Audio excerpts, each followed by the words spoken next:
Pues nada, empezamos con la conferencia de Javier Sierra, escritor, periodista, ha sido director de muchísimas revistas, ha sido contertuliente de programas de televisión, presentador de otros, vamos, un currículum único y inigualable. Yo creo que uno de los autores con más visión de marketing que hay a día de hoy en el mercado. Y bueno, y hoy vamos a hablar del Bosco, 500 años de misterio, un tema yo creo apasionante, intelectualmente muy sugerente y que seguro que lo vas a abordar. Gracias.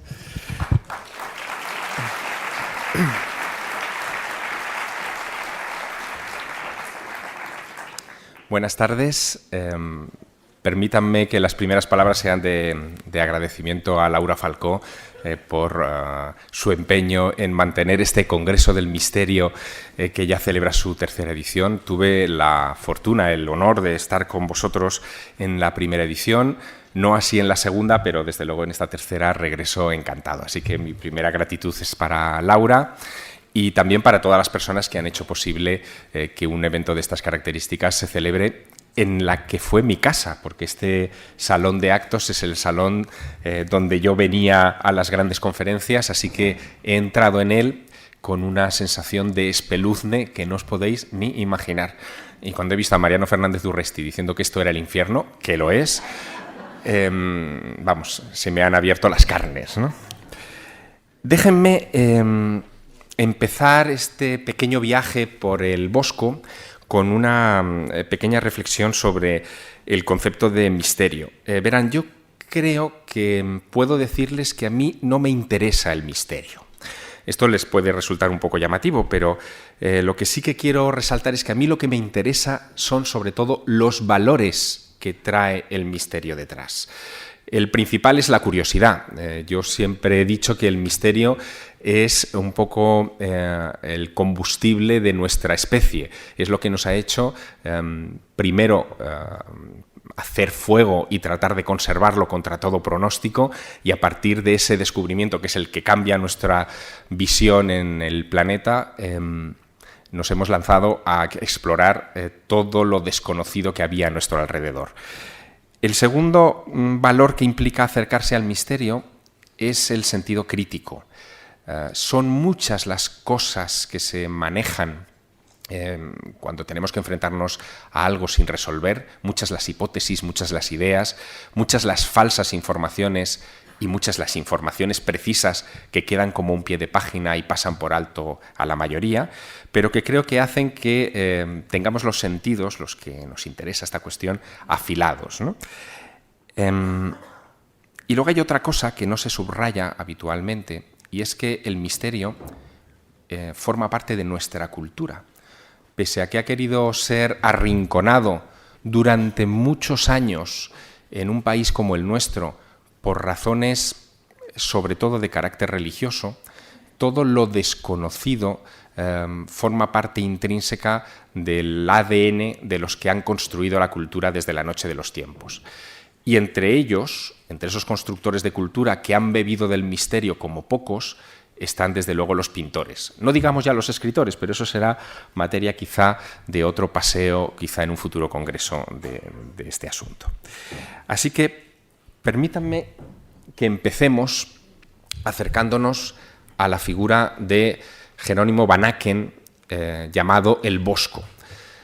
Como ustedes sabrán, porque lo habrán oído en los medios de comunicación en estos últimos meses, se cumple este año, se cumplía el pasado 9 de agosto, el quinto centenario del funeral de Jerónimo Bosco. No sabemos ni siquiera la fecha exacta de su muerte, sí sabemos la fecha en la que fue enterrado en Bolduque, en su pueblo natal, pero desconocemos los detalles exactos, por ejemplo, sobre su fecha de nacimiento. Intuimos, por lo que nos cuentan los historiadores, que lo de pintar al Bosco le venía de casa. Su padre fue pintor, sus hermanos trabajaron en talleres de pintura, primero independientes y luego con el joven Bosco, que no era el mayor de los hermanos, pero sí el más dotado para la pintura. Hay unos 30 documentos en los que se menciona a Jerónimo Bosco y son todos documentos burocráticos de Bolduque que no nos aportan gran cosa sobre sus fuentes de información, sus intereses, sus vínculos con la realeza, si es que los tuvo. En fin, que es un personaje bastante oscuro que ha dejado una gran laguna a ese respecto. Y además contamos con la desgracia de que, a diferencia de lo que sucede con los pintores italianos, los pintores centroeuropeos no contaron con un cronista tan persistente y tan bien documentado como Giorgio Vasari, que, como ustedes saben, escribió un grueso volumen llamado Las Vidas, que hoy es la columna vertebral de todos los que estudian historia del arte italiana. Apenas hay menciones a pintura centroeuropea. Con ese parámetro por delante, bien podemos decir que la figura del Bosco está rodeada de misterio, y realmente lo está.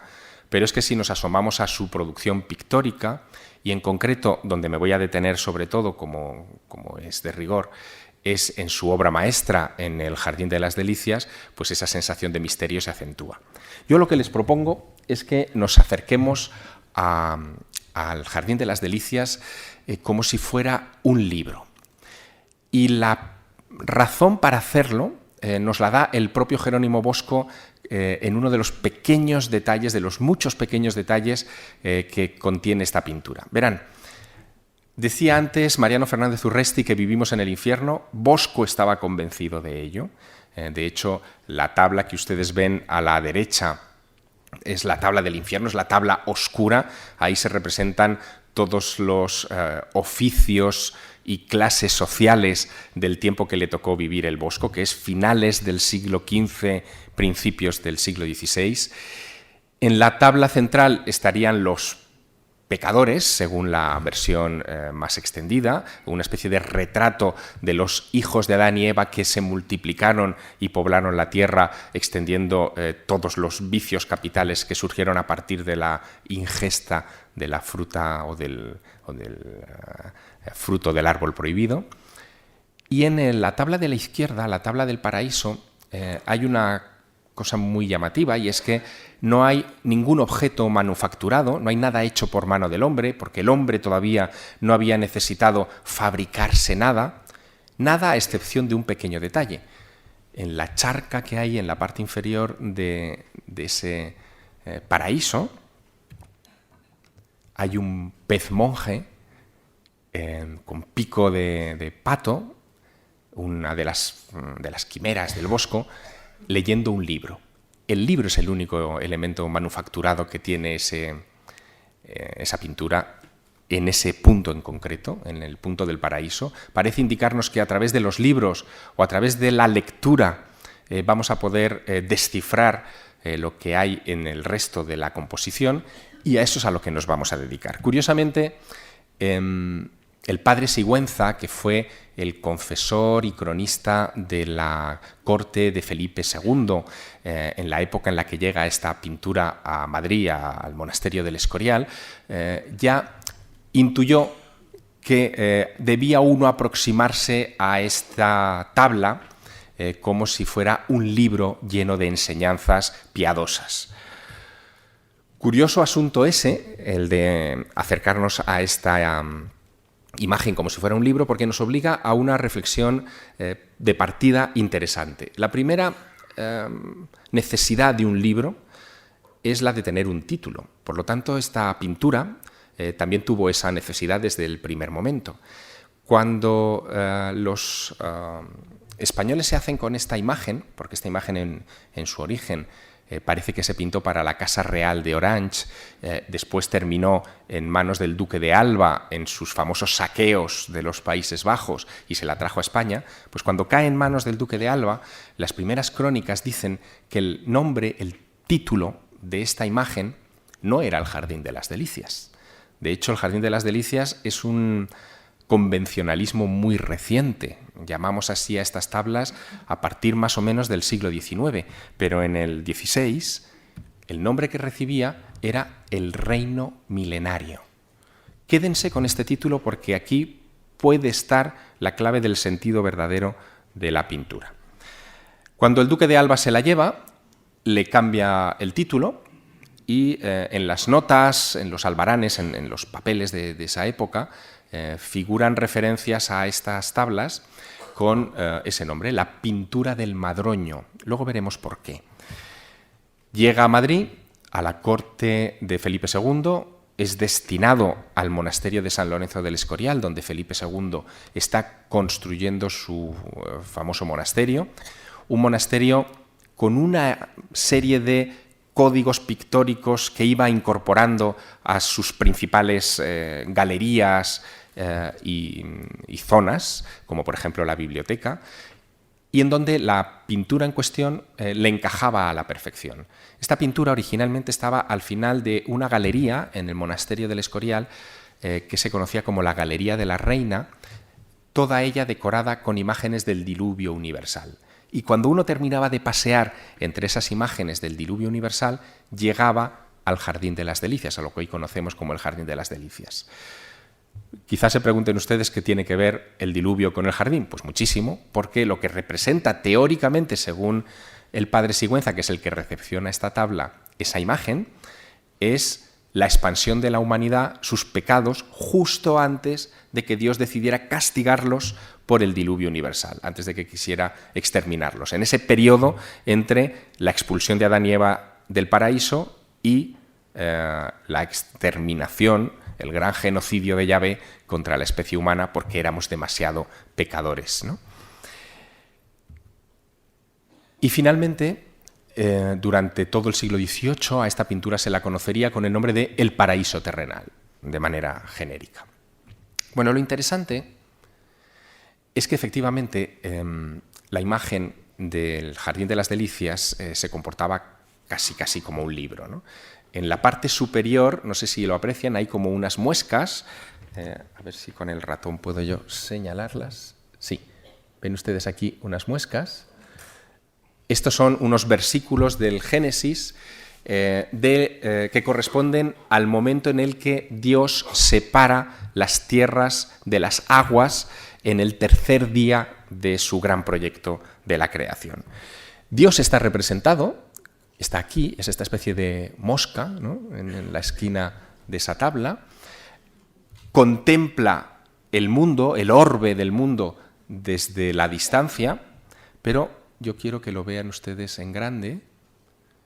Es la imagen, yo diría que arquetípica en ese momento de Dios Padre. Es un anciano con triple corona que sujeta un libro abierto y levanta un dedo, no pregunten ustedes qué dedo porque es muy indecoroso, como dando a entender, para el código de aquella época, voy a hablaros, voy a contaros algo.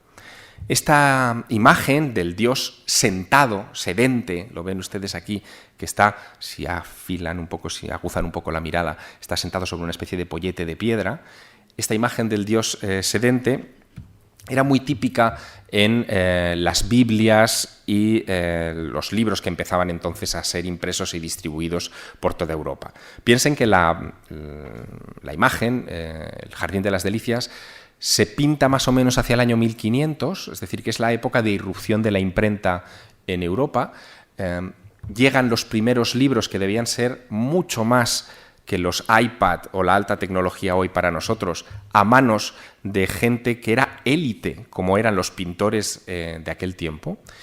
Y esas estampas que se empezaban a imprimir, casi todas ellas estaban dedicadas a motivos religiosos, y uno de los motivos religiosos era ese Dios omnipotente, anciano, sedente, con un libro a punto de explicar al que se asomaba a esa ventana, que debía ser prodigiosa para quienes la miraban en aquel tiempo, mostrarle los secretos del cosmos, ¿no?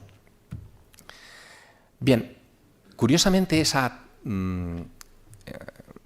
hoja que hemos visto, esa doble hoja que es la grisalla, son las puertas con las que se cerraba el tríptico, debían abrirse muy de tarde en tarde, porque cuando se abrían mostraban esto que ustedes ven aquí. Menudo contraste, ¿no?, del blanco y negro del tercer día de la creación al color, al tecnicolor del sexto día de la creación. ¿Por qué sabemos que es el sexto día de la creación? Muy sencillo, porque lo primero que nos llama la atención cuando empezamos por la izquierda a interpretarlo es que vemos allí a Dios Padre con Adán y Eva. Luego nos fijaremos más en esa escena en particular. Uno de los títulos que le dieron los hombres del duque de Alba a la pintura, ¿se acuerdan? Era la pintura del Madroño. Tiene una doble interpretación. Por un lado, en el centro, en la tabla central, está representada la humanidad comiendo o persiguiendo en diversas actitudes madroños, grandes frutas sonrosadas, que serían un poco el atributo, el símbolo de la carnalidad, de la lujuria, del pecado que finalmente arruinaría a nuestra especie finalmente. Y en segundo lugar, también porque hay una escena pequeña que se repetirá una y otra vez a lo largo de otras tablas del Bosco, como hemos podido ver en la reciente exposición del Museo del Prado, que ha reunido todas las grandes obras del Bosco hasta hace poco en Madrid, que es esa imagen que ustedes identificarán de un oso, ¿lo ven?, encaramándose a un madroño. Esto le suena, aunque solo sea porque lo ven detrás de Carmena en los telediarios, ¿no? Claro, es el símbolo de Madrid. ¿Cómo es que de repente aparece esto en una pintura del 1500? ¿Desde cuándo el oso y el madroño son símbolos de Madrid? Bueno, son símbolos de Madrid que se sepa, por lo menos desde la expedición de las Navas de Tolosa, 1212, cuando tropas de este sector de la península ibérica fueron a combatir a los infieles y utilizaron como símbolo representativo el oso y el madroño como una especie de oposición simbólica entre el mundo secular, que sería el oso, y el madroño, que sería el mundo eclesiástico, el que da los frutos, al que se encarama el mundo secular para tratar de obtener beneficios para el alma, ¿no? Sería un poco ese el origen del símbolo. Bueno, es curioso que aparezca aquí, pero no es la única curiosidad. Si ustedes se fijan en esta viñeta que ahora tienen tan ampliada, ven como encima de la jirafa, un poquito más arriba, hay un león que está devorando una gacela. ¿Lo ven, verdad? No debería estar ahí. Si nos atenemos estrictamente a lo que cuenta el libro del Génesis, en el paraíso, antes de que Adán comiera del fruto prohibido incitado por Eva, no existía la muerte. Lo que existía era la armonía, los animales convivían en paz. La escena que vemos de Adán y Eva, ahora la ampliaremos, representa el momento en el que Dios presenta Eva a Adán. Por lo tanto, no han cometido todavía el pecado original, no debe haber, por lo tanto, muerte en el paraíso y, sin embargo, ahí hay algo que chirría, ¿no?, que inmediatamente llama la atención.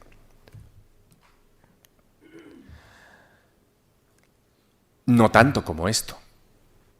Verán, tengo para mí, lo tienen también muchos expertos en historia del arte, que el Jardín de las Delicias, lejos de ser una obra piadosa o religiosa, era una especie de, para que me entiendan, una especie de Sálvame Deluxe de la época.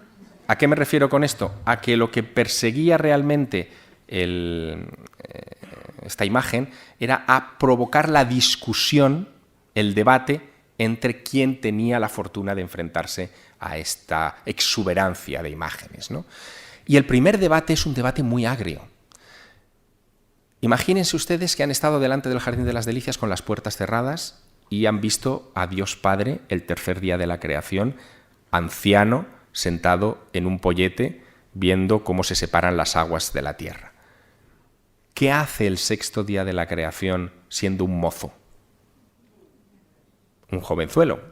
Lo ven ahí, de pie. Si ustedes tienen la posibilidad de acercarse mañana al Prado y se acercan un poquito, verán que sus cabellos son rubios, no tiene nada que ver con el estereotipo de un anciano. ¿Qué hace, no? Y luego, ¿qué está haciendo exactamente Dios aquí, no? Ven ustedes que ha cogido a Eva, a una grácil Eva que parece que es un globo flotando, ¿lo ven? O sea, ni siquiera tiene sus dos pies firmes en el suelo, sino que la está agarrando. Ven a Adán sentado, no sé si lo aprecian con suficiencia. Sí, se aprecia. Ven la cara de ennortao que tiene el pobre de Adán. Es decir, el pobre Adán está tan atrapado por la majestuosidad de Dios que no se ha enterado que le está dando un problema para toda su existencia. No mira a Eva, no presta atención, está en otra cosa, ¿no? Bueno, todo esto da que pensar, pero por si no tenían ustedes claro que este paraíso es un poco raro, ¿ven ustedes al gato con su presa en la boca, en la parte inferior? De nuevo vuelve a estar la muerte, vuelve a estar un elemento inquietante, que no debería estar en justicia ahí si Bosco utilizó las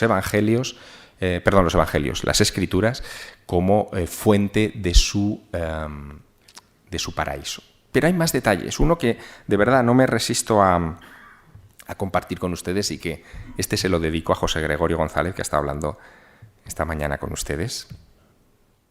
El árbol que hay al lado de Adán y Eva no es un árbol cualquiera, es un drago canario. Pero claro, estamos hablando de una pintura de 1500. Los españoles llegan a Canarias a principios del 15. Las noticias sobre la fauna y la flora canaria llegan con cuentagotas al continente, llegan con cuentagotas a las cortes de la península ibérica, cuanto más a las centroeuropeas. El Bosco tenía algún tipo de fuente o información privilegiada que lo conectaba con la península ibérica. Hemos hablado del oso y el madroño, ¿verdad? Ahora hablamos del drago canario, y ese es un aspecto que no ha sido investigado, no ha sido estudiado por los historiadores del arte y que a mí me produce una profunda curiosidad. Es decir, saber cuál era el vínculo exactamente, y qué curioso que ese vínculo, por azares de la historia, por avatares de la historia, terminara llevando esta tabla a territorio español, ¿no? Que es donde actualmente se encuentra. Bueno, ven ustedes que la similitud entre el árbol meticulosamente pintado por Bosco con respecto al drago canario es asombrosa. Es decir, no pintó, ni siquiera parece que pintara de oídas, pero los informes en aquella época, en fin, eran detallistas, pero no tanto, no había tanto dibujo de dragos canarios circulando por la península, y no sabemos cuál era o cuál fue la fuente de inspiración o de documentación de Jerónimo Bosco para este particular detalle, ¿no? Claro, cuando llega la pintura a la corte de Felipe II, llega por una razón muy poderosa que raras veces se comenta. Felipe II, siendo príncipe, antes de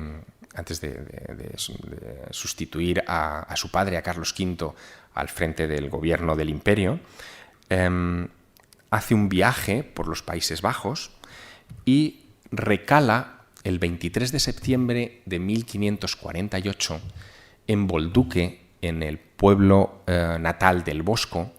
Acude, dicen las crónicas, a Nuestra Señora de Bolduque, a la iglesia en la que él era pintor y formaba parte de la cofradía, digamos que coordinaba casi todas las actividades de la catedral, y allí admira las pinturas por primera vez, teniendo 21 años, del Bosco. Le impactan sobremanera. También parece que participa en varias procesiones en las que intervienen demonios y figuras, o sea, actores, disfrazados a la manera de las pinturas del Bosco, dicen los cronistas. Es decir, que en Bolduque la monstruosidad o las monstruosidades imaginadas por Jerónimo Bosco eran muy populares, estaban en la calle e impactaron al Felipe II joven de una manera muy profunda. Tan profunda que cuando él sustituye a su padre, a Carlos V, y empieza a coleccionar con avidez las pinturas de ese hombre cuyas imágenes había visto tantos años atrás, hace lo imposible, cuando se entera de que el duque de Alba tiene el Jardín de las Delicias, por hacerse con él, ¿no? Y lo consigue en 1593. Felipe II fallece unos años más tarde, en 1598. Luego él tiene durante 5 años, solo 5 años, el Jardín de las Delicias en su vecindad, en su proximidad, en su posesión. Es ese interés tardío del anciano Felipe II por el Jardín de las Delicias lo que genera la idea, no deja de ser una especie de rumor histórico muy antiguo, pero rumor al fin y al cabo, de que Felipe II, en su lecho de muerte, en septiembre de 1598, estando en el monasterio de San Lorenzo del Escorial, pide expirar, pide morir delante del Jardín de las Delicias. Antes de ese momento, y eso sí lo sabemos con certeza, Felipe II pide que le lleven varias de las más de 7.000 reliquias que ha atesorado en los años previos para abrazarse a ellas. Esto de morir abrazado a una pierna de una momia, pues es muy interesante, ¿no? Es una tradición, porque Carlos II, por ejemplo, el hechizado, llegará a dormir con la momia de San Isidro, que no sé si ustedes la han visto, pero a mí eso me da mucho más miedo que pasar una noche en la Gran Pirámide. Felipe II pernocta muchas noches de aquel verano con reliquias y contemplando las sobrecogedoras imágenes del Jardín de las Delicias. ¿Por qué? Bueno, la única explicación convincente que yo he sido capaz de encontrar tiene que ver con la formación clásica del emperador. Verán, en esa época Felipe II fue educado sobre todo por su madre, por Isabel de Portugal hasta su muerte, en la lectura de los textos de la antigua Grecia. Y en esos textos de la antigua Grecia se habla con mucha frecuencia del viaje al más allá, de lo que pasa después de la muerte. Es normal, es decir, en la esencia de toda tradición literaria está esa preocupación. Otras veces he hablado de esta cuestión, ¿no? Y he escrito sobre ello. En el caso de los griegos, ellos, la imagen que tienen del más allá, del momento de tránsito hacia el otro lado, es la idea de entrar en un lugar oscuro, entrar en la tiniebla. Asociamos muerte con oscuridad. La de atravesar el lago, la laguna Estigia, ¿no? con el barquero, con Caronte, pero sobre todo también la de dejar que en ese viaje a la vida eterna, que es un viaje de penuria y de obstáculos, como también reflejaba, por ejemplo, la mitología egipcia, debemos ir acompañados de un guía que sea capaz de abrirnos paso en la tiniebla, en la oscuridad. Ese psicopompo, que sería el nombre técnico que recibiría, en el caso de los griegos era una lechuza. Y el Jardín de las Delicias está lleno de lechuzas, pero una en particular es especialmente importante. Está en la tabla del paraíso, otra vez en esa primera tabla, ¿no? Si ustedes trazan un aspa que una las 4 esquinas de ese rectángulo, verán geométricamente que se cruzan en el centro de ese árbol rosado que está sobre el lago, ¿lo ven? En ese árbol hay un agujero y en ese agujero se asoma una lechuza, que es el animal psicopompo. Si Felipe II expiró delante de esta tabla, con casi toda seguridad, aunque solamente sea por la geometría del punto de fuga, lo hizo viendo al psicopompo que lo acompañaría al más allá. Pero hay más cosas que decir de esta pequeña aventura bosquiana a la que les quiero guiar en estos minutos, ¿no? Siguiendo con ese símil del libro, de entender el Jardín de las Delicias como un libro, la siguiente cuestión sería, después del título, la firma del autor, ¿no? Es decir, deberíamos ver dónde está la firma del autor. Y el problema que nos encontramos con el Jardín de las Delicias es que no tiene firma. Y esto es un problema porque casi todas las grandes composiciones que hizo el Bosco en vida están firmadas. Por ejemplo, la Adoración de los Magos, que tienen ustedes en El Prado también, es un tríptico impresionante, está firmado perfectamente, Hieronymus Bosch, en esos caracteres que ustedes ven en la parte superior de la imagen. Y cualquiera otra de sus grandes composiciones siempre estaba firmada. ¿Por qué? Su gran obra, su opus magna, es a la que le dedicó entre 5 y 10 años de trabajo, según el experto que se aproxime a esta imagen. De repente él no la firmó. ¿Por qué no la quiso o no la pudo firmar, ¿no? Bueno, hay hipótesis para todos los gustos, ahora les mostraré alguna de ellas, pero quiero que se fijen en lo que podría ser el juego inicial más importante para descifrar esta pintura de Jerónimo Bosco, que tiene que ver precisamente con su firma. ¿Qué hacen los artistas? Lo hacen todos. Cuando no pueden firmar una obra, pero en cambio están trabajando en una obra coral como esta, con tantos rostros. Bueno, pues una manera de firmarla es pintarse él, ¿no? O sea, autorretratarse como uno de los personajes. Aquí estamos en la tabla central, ante una masa considerable de personajes. Hay más de 100 personajes en esta tabla, pintados meticulosamente uno por uno, pero lo que les quiero mostrar, aquí está, es que en el lugar donde podría haber firmado, en la parte inferior derecha, él se autorretrató de alguna manera, ¿no? Lo hizo como, fíjense, en esa tabla todos los personajes están desnudos en la tabla central, nadie viste una sola prenda de ropa, salvo uno, que es uno que aparece aquí justo en la parte inferior, que es ese personaje, lo ven, que sale de la cueva y que está señalando con un dedo a una mujer que sostiene una manzana, que se puede interpretar fácilmente como una nueva Eva, ¿no? Vuelve a retratarse otra vez porque, ya que no le dejaban, porque yo creo que no le dejaron, luego entraremos en los porqués, pues decide ponerse su cara en el personaje más grande de todo el Jardín de las Delicias, que es este hombre árbol, el hombre hueco, ¿no? Que él bocetó en innumerables ocasiones, y en donde él se pinta en una actitud que a mí me llama mucho la atención. ¿Por qué Jerónimo Bosco decidió pintarse, pudiendo elegir, en vez de ponerle su cara a Adán, por ejemplo, en el paraíso, oye, ya que vamos a pintarnos en un sitio bueno, ¿por qué decide pintarse en el infierno, ¿no? Que es Jerónimo Bosco, casi no hay ninguna duda, porque un artista que lo conoció años después de su muerte lo retrató ya anciano. Este es el único retrato que conservamos del Bosco, de Dominicus Lampsonius.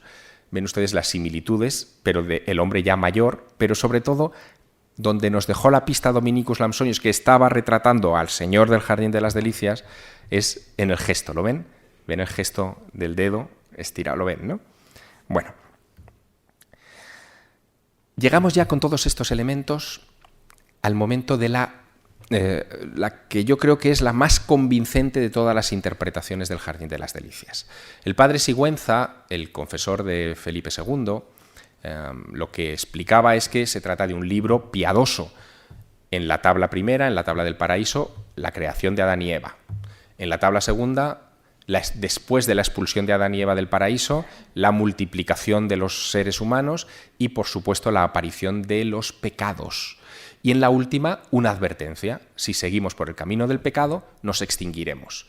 El padre Sigüenza se vio obligado a dar esta interpretación porque, claro, esta tabla llega en 1593 al Escorial y Felipe II, cada vez que iba al Escorial, no salía de la habitación donde estaba la pintura. Una pintura llena de hombres y mujeres desnudos, haciendo cosas muy raras. El rey católico, por excelencia. ¿Cómo justificar que el monarca, que tenía que preservar la fe con sus armas, estaba tan entregado a esta especie de calendario de penthouse desplegable, ¿no? Así que esa fue la hipótesis oficial durante mucho tiempo. Pero hay otra posible interpretación. En la época en la que se pintó el Jardín de las Delicias, tanto en Bolduque como en los alrededores, en los Países Bajos, el Santo Oficio, la Inquisición, estaba muy ocupada persiguiendo a una secta que había adquirido tintes preocupantes. Era una secta que se conocía como los Hermanos del Espíritu Libre, una especie de cienciología del tiempo, en el sentido de que atraía sobre todo a los poderosos, a los ricos, a la gente más ilustrada, a la que tenía capacidad de viajar y que por lo tanto podía tomar cierta perspectiva sobre las prédicas del párroco en la iglesia local, y que defendía una serie de ideas muy particulares. La primera de todas, importante, básica, es que el fin del mundo estaba cerca. Claro, si no hay fin del mundo, no hay secta, ¿no? Y eso va también por el cristianismo, que nació así, ¿no? Si no hay un apocalipsis inminente, no hay urgencia para militar en una nueva fe. Bueno, pues estos hermanos del Espíritu Libre decían que el apocalipsis era inminente, pero hacían, digamos, una explicación interesante. Decían que, en realidad, una vez que nosotros nos muriésemos, no iríamos a ningún infierno, porque el infierno ya está aquí, como decía sabiamente Fernández Urresti, ¿no? Vivimos en el infierno. Esto es el infierno.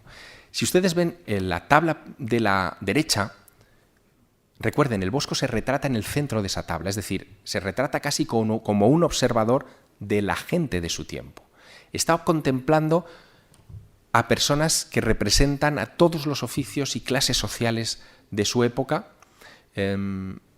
cometiendo todo tipo de barbaridades. Están representados los vicios como el juego o la bebida, están representados las faltas de armas, están representadas la corrupción en la iglesia. Todo eso está representado en esa tabla del infierno. Es un retrato de una sociedad corrupta que no es nueva, ya en el siglo XVI, ¿no? Lo que decían los hermanos del Espíritu Libre es que solo había una forma de escapar de esa rueda de vicio, corrupción y oscuridad. Y consistía en intentar parecernos, mediante muchos sacrificios, a Adán y a Eva antes de la comisión del pecado original. ¿Y qué se les ocurrió? Y esto es maravilloso. Como primer paso, pues inventaron el nudismo. Los vestidos, lo que ustedes llevan puestos, la ropa, es el símbolo por excelencia del pecado. Adán y Eva, cuando comen de la fruta prohibida, lo primero que hacen es descubrir que están desnudos. Cambia su conciencia a ese respecto y aparece la vergüenza. Así que lo que proponen los adamitas, que es como se les conocerá popularmente a estos señores, es despojarse de sus ropas y celebrar rituales de purificación para conseguir un objetivo. Y aquí, en el objetivo, es donde está la clave de toda esta pintura. El objetivo de los rituales de los adamitas, que les granjearon muchísimos problemas, como ustedes pueden suponer, en el siglo XIV y XV, era conseguir que apareciese al final de todo ese periodo largo de purificación un nuevo Adán y una nueva Eva, una nueva humanidad que sería tutelada durante 1000 años, dicen los textos adamíticos, por Jesucristo. No por Dios, Padre, por Jesucristo. ¿Qué es lo que ustedes ven en la última tabla? Ese personaje joven que contrasta tanto con el anciano del exterior de la grisalla sería Jesucristo, no sería Dios. Y ese Adán y esa Eva no serían Adán y Eva propiamente dicho, sino una nueva humanidad. Y esas corruptelas que hemos visto, el león devorando a la gacela, en fin, los bichos con 3 cabezas, etcétera, serían ecos de la impureza que todavía quedaría en ese periodo de 1000 años donde Dios gobernaría el mundo. Desde ese punto de vista, el Jardín de las Delicias sería el gran libro en imágenes de los hermanos del Espíritu Libre. Quizá Bosco no pensaba hacer eso desde el principio. Verán, en los análisis que se han hecho del Jardín de las Delicias, aplicando las técnicas de reflectografía y de rayos X, han aparecido cosas muy curiosas en la pintura subyacente, ¿no? Les voy a mostrar solo una por no abrumarles con demasiados detalles. En esta imagen, que ya es muy familiar para todos ustedes, la del drago, Adán y Eva y Jesucristo en el centro, hay algo muy significativo. Verán, fíjense en Adán, que está recostado, ¿no?, sobre sus brazos en el suelo. Si hubiera sido la escena tradicional en la que Dios presenta a Eva, a Adán, probablemente Adán estaría con una mano en el costillar porque le han quitado una costilla para hacer a Eva. Ustedes recuerdan el asunto, ¿no? Bueno, pues eso no está, pero no sé si lo verán aquí, en la reflectografía, ¿ven que sí que está? No sé si lo distinguen. ¿Ven que hay un segundo brazo? A ver si se lo puedo marcar. Ahí.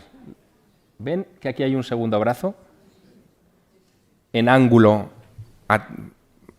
tocándose la costilla que le han quitado. Bueno, pues eso estaba en el proyecto inicial del Bosco, pero desde luego se arrepintió, ¿no? Estaba con otra historia. Otra cosa interesante, ¿qué leía Bosco? Porque Bosco leía, era un hombre culto. Han aparecido recientemente estudios que vinculan el Jardín de las Delicias con un libro que es un libro de 1149, irlandés, del siglo XII, que tuvo versiones en todos los idiomas europeos, también en castellano, en los que se cuenta la historia de un caballero medieval que, bueno, el tipo era un juerguista, un viva la Virgen, un hombre que le gustaba mucho, en fin, la fiesta, la lujuria, y no se dejaba un pecado capital sin probar, que un buen día, después de una de aquellas juergas, eso lo cuenta este texto, se queda en coma, ¿no? 3 días en coma. En esos 3 días de muerte aparente, un ángel viene a buscarlo y le dice: hombre, Tundalo, tío, te has pasado. Se llamaba Tundalo. Te voy a llevar de paseo por el más allá para que veas lo que te espera con esta vida que llevas. Y no te lo voy a, no te lo voy a contar porque sí. Lo que quiero es que luego, cuando vuelvas, se lo cuentes a tus amigotes que están peor que tú. Se lleva a Tundalo al más allá, le muestra el purgatorio, le muestra el infierno. Las descripciones de este libro del siglo XII sobre el infierno son espectaculares. Son todas las aberraciones que os podéis imaginar y que el Bosco pintará en su Jardín de las Delicias están ahí. Por lo tanto, se cree que esta podía ser una de las fuentes de inspiración del Bosco.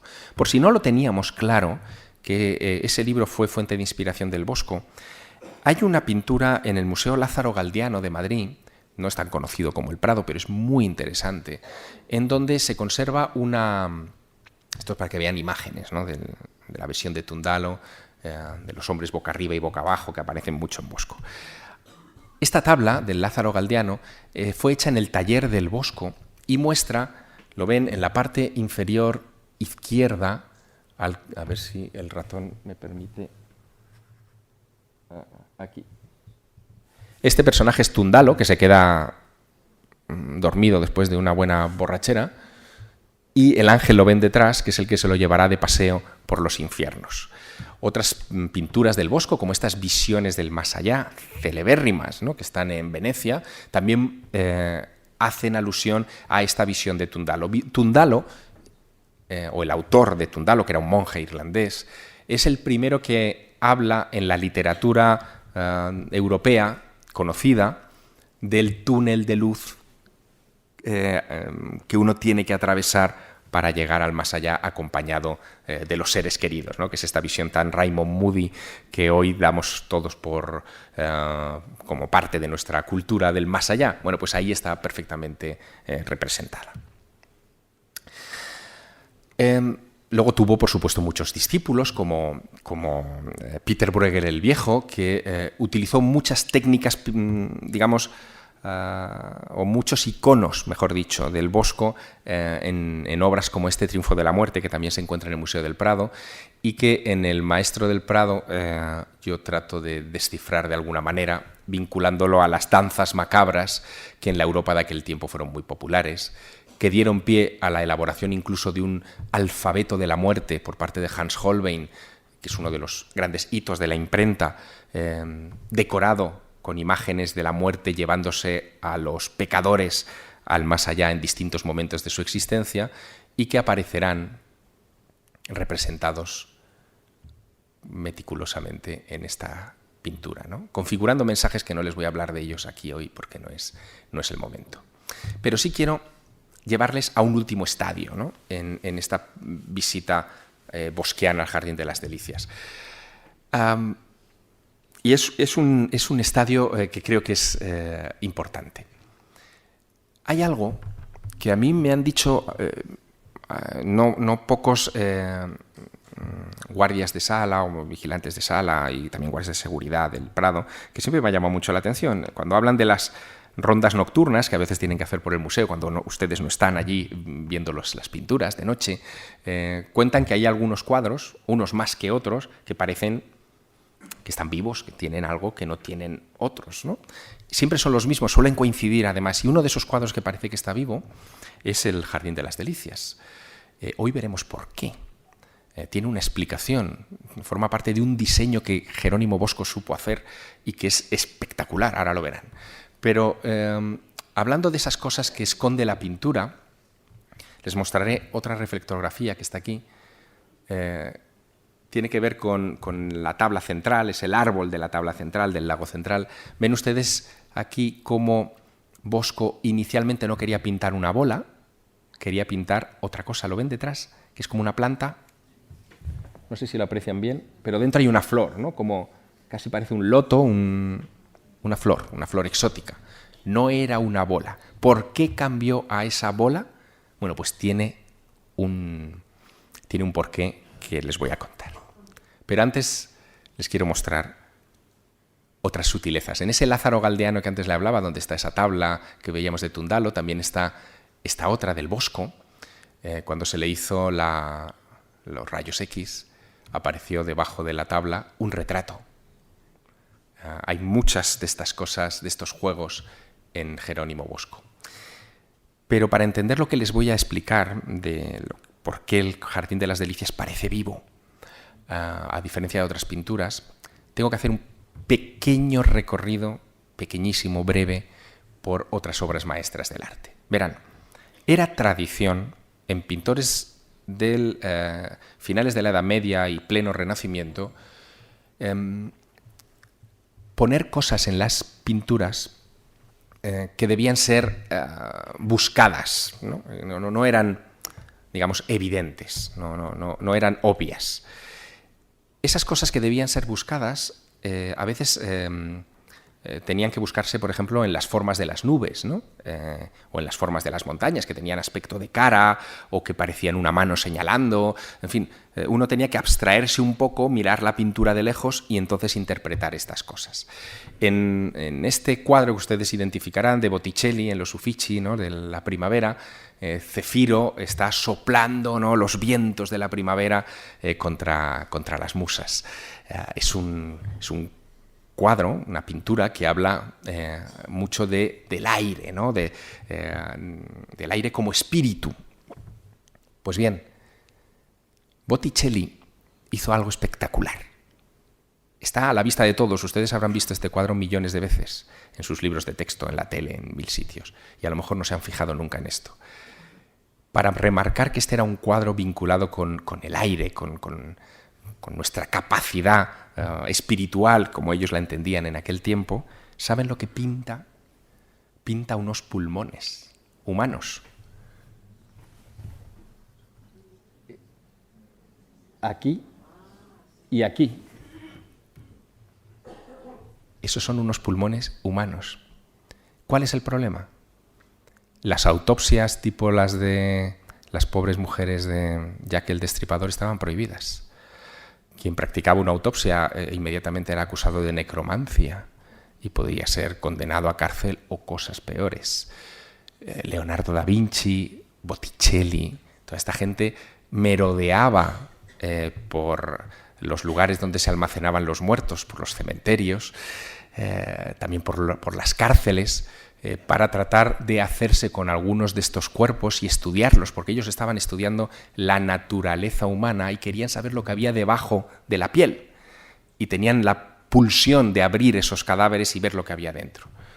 Botticelli vio con casi total certeza los pulmones de algún ser humano por la fidelidad con la que los insinúa en esta pintura. No es un caso único, tienen ustedes esta imagen, ¿no? Que también la identificarán, la reconocerán. Capilla Sixtina, la creación, volvemos otra vez a otro episodio de la creación.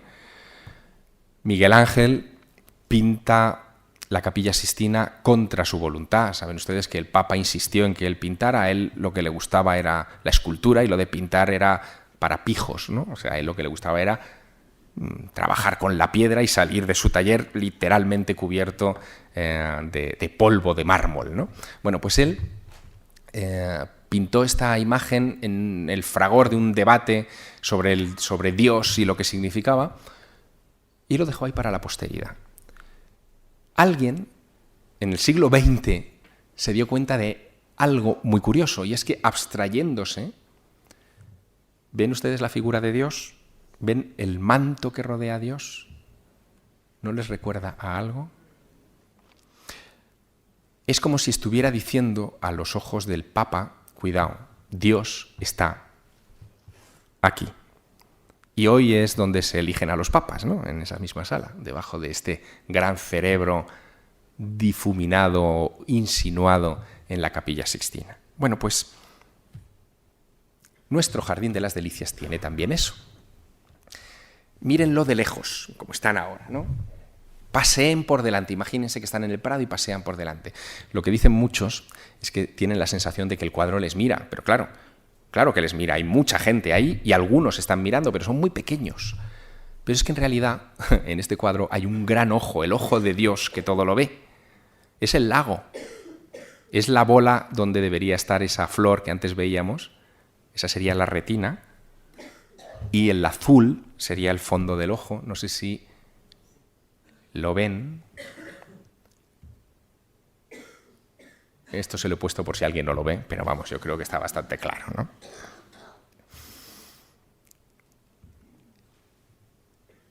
Es interesante esto porque nos lleva a esa idea de que Dios lo ve todo, ¿no? Está en todas partes. Hoy el ojo de Dios lo ven hasta en las galaxias, como este caso les he traído esta imagen preciosa, ¿no? de esta nebulosa de la hélice. Pero el Bosco pintó también ese ojo que todo lo ve en una tabla que está también en el Museo del Prado y que les invito a visitar, que es esta, ¿no? Esta mesa de los pecados capitales, en la que están representados los 7 pecados capitales en un tondo, y que estaba en el despacho de Felipe II. Creemos que en ese despacho Felipe II debía dar vueltas alrededor de los 7 pecados capitales reflexionando sobre ellos. En el centro lo que vemos es la pupila de Dios, ¿no? Está asomado allí Jesucristo en el ojo de Dios, vigilándonos, diciendo cabe, cabe, Deus videt, como diciendo cuidado, cuidado, Dios te observa, ¿no? Este podía ser el logo de Gran Hermano, menos mal que no se les ha ocurrido.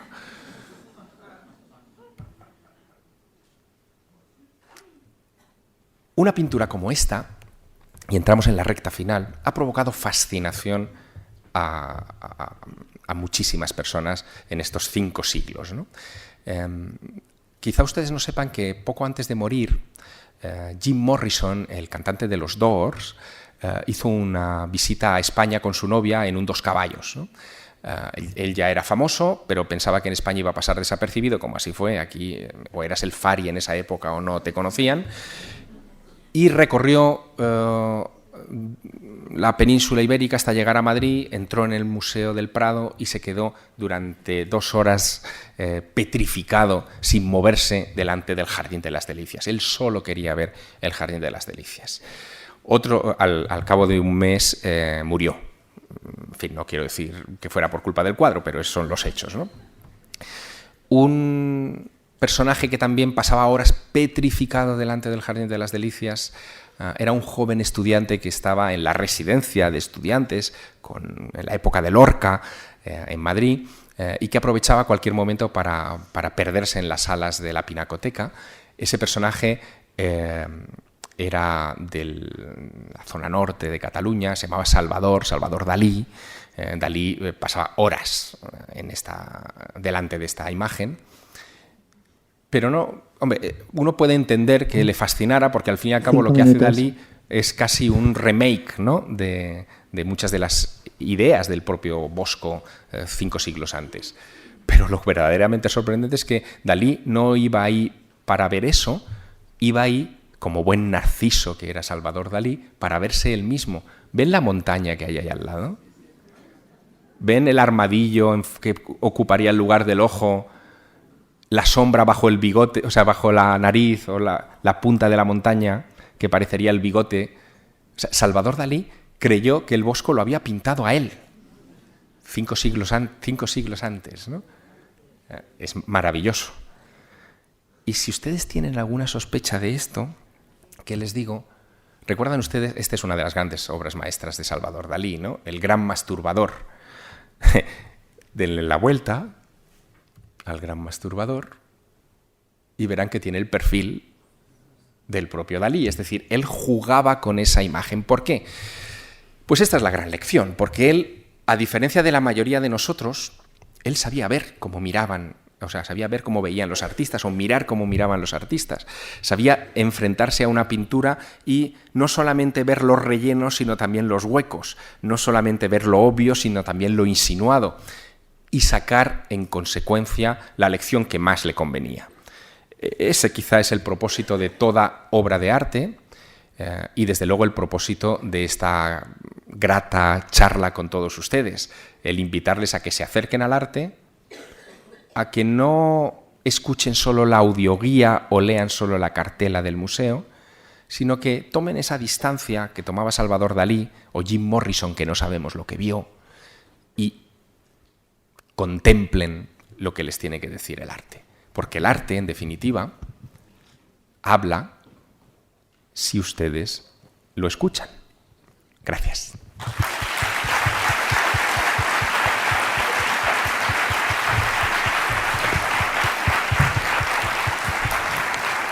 ¿Preguntas? Ante todo, felicidades, como siempre. Una pregunta. ¿Es posible, igual nada más lo he visto yo, pero no creo, ¿es posible que Dalí, o el supuesto Dalí, estuviese mirando a una mujer justo enfrente? Es posible, claro que es posible. Bosco hacía lo mismo que hacía Durero en esa época, y es que él modificaba paisajes o elementos de la pintura para hacerlos antropomorfos, ¿no? Y da la sensación de que puede haber ahí una señora, es verdad. Sí, es posible. ¿Por qué no? Yo creo, con Bosco yo creo que todo es posible, entre otras cosas porque no dejó nunca por escrito lo que debíamos ver, lo dejó a nuestro criterio. Esa es la grandeza de esta imagen, ¿no? Buenas tardes. Hola, ¿qué hay? Bueno, tú nos has invitado a que miremos el arte y me da mucha curiosidad cuando has puesto la Capilla Sixtina, la imagen de Dios. Sí, no me extraña. Y realmente cuando nos ha dicho ¿qué veis? Yo no he visto un cerebro, yo he visto un corazón.